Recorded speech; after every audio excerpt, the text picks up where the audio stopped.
NDRF का जो मंत्र है सेविंग लाइव्स एंड बियॉन्ड, उसके तहत काम करना। और मैं बहुत गर्व के साथ कह सकता हूँ कि हमने वहाँ पर लाइव्स भी बचाई हैं और हमने वहाँ के लोगों का हार्ट एंड माइंड भी जीता है और अंत में एक विजेता की तरह एनडीआरएफ वापस अब देश की धरती में आई है। As soon as the country took a call and Prime Minister Saab took a call of supporting Turkey in this time of crisis, then all the departments got together and everybody worked overtime to ensure flawless coordination so that the first team could depart the same night at 0300 hours. Isn't life surprising? Visuals of rescuers breaking down, little girl being protected by the elder one, life coming to form in the rubble, and even the animals hugging out on surviving the disaster. All of us these have given life a new meaning, made it more valuable. The earthquake that shook Turkey and Syria saw numerous acts of humanity. India's Operation Dost is one such act. Within 24 hours of the high-intensity earthquake that shook Turkey and Syria with unprecedented destruction, India was already on ground to render all possible assistance under Operation Dost. With exceptional professionalism of Indian military and disaster response teams that tirelessly worked day and night to save those affected. Now, as the Operation Dost has come to an end in Turkey, Team PBNS held an exclusive conversation with DG NDRF Atul Karwal, who recounted his team's experience while serving in earthquake-struck nation. He commended the team for their effective operational assistance amidst the additional complications they faced on ground. Highlighting the importance of quick response time during a natural calamity referred golden hour, the DG NDRF in talks with PBNS shared. The first few hours are very crucial and become a vital determinant in rescuing lives. He said, "We did not want to burden the local administration during the golden hour of rescue for our transportation, so have carried our own vehicles." India 10, 11 and 12 वो number हमको वहाँ से मिलता है। और दूसरा हमारा ये प्लान रहता है कि हम लोकल एडमिनिस्ट्रेशन पे बिल्कुल बोझ ना बने। और ट्रांसपोर्टेशन का भी जब हमने चेक किया निकलने से पहले तो एक फीलर ये मिला कि शायद नहीं मिलेगी।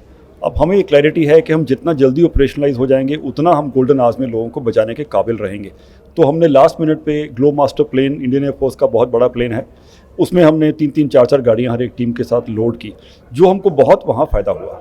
हमने कई टीमें ऐसी देखी जो पहुँच गई थी और ट्रांसपोर्टेशन ना मिलने के कारण वो फील्ड में नहीं जा पा रहे थे, इसलिए ये हमको तैयारी का फ़ायदा हुआ। दूसरा, हम अपना पूरा साजो सामान लेके चलते हैं इक्विपमेंट के सिवा, हमारा राशन, खाना, फ्यूल, टेंटेज, ताकि हमको कुछ भी नहीं मिलेगा तो हम खुले ग्राउंड में अपना कैंप स्थापित कर सकते हैं। 15 दिन के लिए हम we are completely self reliant. तो ये तैयारी के साथ हम लोग गए थे, जिसका बहुत फ़ायदा हुआ। The DG NDRF also shared how the team used Google Translator to communicate with the locals, managing the language constraint issue. कुछ लड़कों ने लैंग्वेज बैरियर को टेक्नोलॉजी से ब्रीच किया। वो लोकल से अपना कुछ गूगल ट्रांसलेटर के साथ करते थे बातचीत और इंटरप्रेटर रहता था। फिर भी लैंग्वेज बैरियर ने हमको थोड़ी दिक्कत ज़रूर उससे आई, क्योंकि लोकल लोग आके कुछ बताते थे तो हमको उसको अनुवाद करने में दिक्कत होती थी। लेकिन मुझे लगता है कि ये सारे हार्डशिप्स उसके सामने कुछ भी नहीं है जितना प्यार, जितनी इज्जत हमको वहाँ लोगों से मिली। दैट वाज सो हार्टनिंग कि मेरे जो लोग लौट के आए हैं अब भी उनकी आंखों में एक सैडनेस तो है और किसी किसी की आंखों में आंसू भी हैं, क्योंकि उन्होंने इतना डिवास्टेशन, इतनी तबाही देखी और इतना प्यार भी मिला। Notably, the National Disaster Response Force team, comprising 152 personnel and dog squads, was among the first to reach the affected site. The rescue team, braving the ground adversities, executed search, rescue and relief operation, including life detection in 35 work sites in Turkey. Further, our team also reached out to Gurminder Singh, commanding 2nd Battalion NDRF, who led the international rescue mission to the earthquake-ravaged Turkey. In an exclusive conversation with PBNS, Mr. Singh shared some of the most critical aspects of the operation. He recounts a heart-wrenching experience of rescuing 2 girls alive from rubble. Let's listen from him. एक कुदरत का करिश्मा है कि जितने भी वहाँ पर जो विक्टिम्स मिले हैं, हमने पहला विक्टिम 80 आवर्स जो अर्थक्वेक के बाद निकाला, दूसरा 104 आवर्स के बाद में, और दोनों की दोनों जो है बच्चियाँ थी। और हमने देखा है कि आसपास जो हमारे दूसरी टीम्स काम कर रही थी, अगर उनको भी कोई लाइव विक्टिम मिला है तो 80% जो है 10 में से 8 जो है वो बच्चियाँ ही थी।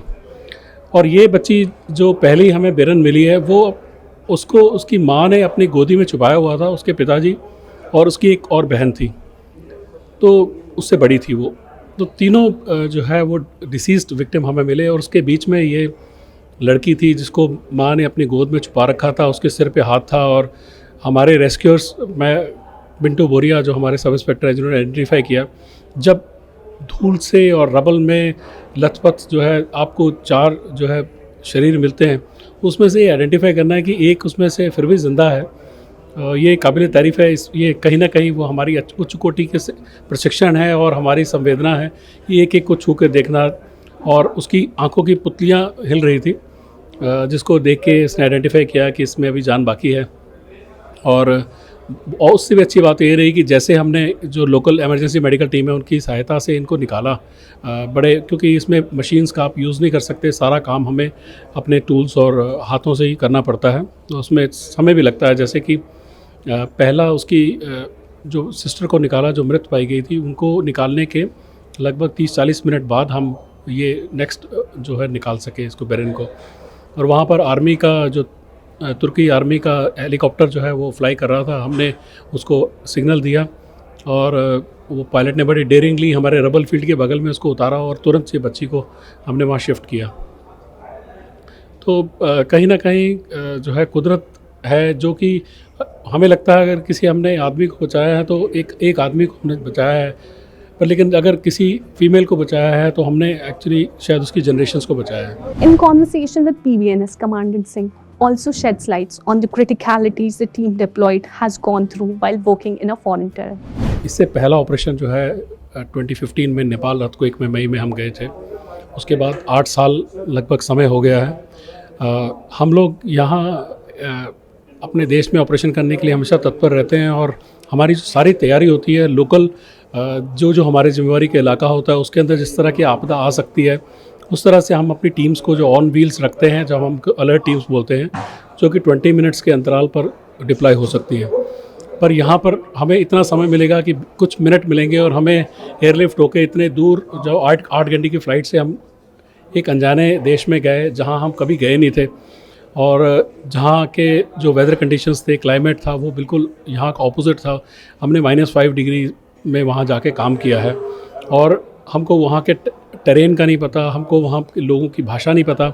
हमको जो इंटरप्रेटर दिए गए थे वो हमारी बात उन तक पहुँचा पा रहे थे, उनकी बात हमारे तक पहुँचा पा रहे थे, पर लेकिन हमें काम करने के लिए जो इंटेलिजेंस चाहिए होती है कि हमको वहाँ पर जो है जो सर्च एंड रेस्क्यू के लिए असेसमेंट करनी पड़ती है वर्क साइट्स की, वो इंटेलिजेंस तो वहाँ के जो लोकल बाशिंदे हैं वही हमको दे सकते थे, जो कि उस समय इतना क्योस होता है शुरू में, और कोई इंटरनेशनल टीम वहाँ नहीं थी। हम पहले टीम आए थे जिनके साथ उनको जो है लैंग्वेज बैरियर था, और वो जो इनिशियल इंटेलिजेंस वर्क साइट की होती है उसके लिए, क्योंकि जो हमारे इंटरप्रेटर्स थे वो इस्तांबुल से आए थे, कोई बाकी शहरों से आए थे, उनको भी वहाँ के टेरेन के बारे में, यहाँ कि कहाँ जो प्रोबेबिलिटी है लाइफ की वो ज़्यादा है, वो हमको नहीं कन्वे कर पा रहे थे। तो ये चैलेंजेस तो ज़रूर थे, पर लेकिन बहुत जल्दी ही जब हमने पहले ही घंटे में जब पहली जो है डिसीज़ विक्टिम को निकाला और किस प्रकार से हमने उस विक्टिम को हैंडल किया है, तो उनको लगा कि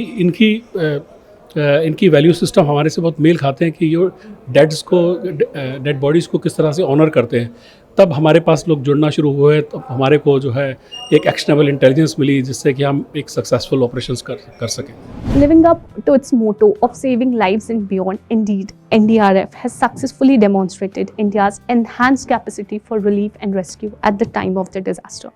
It has once again proved its mettle by responding immediately, especially when the scale of the tragedy is colossal.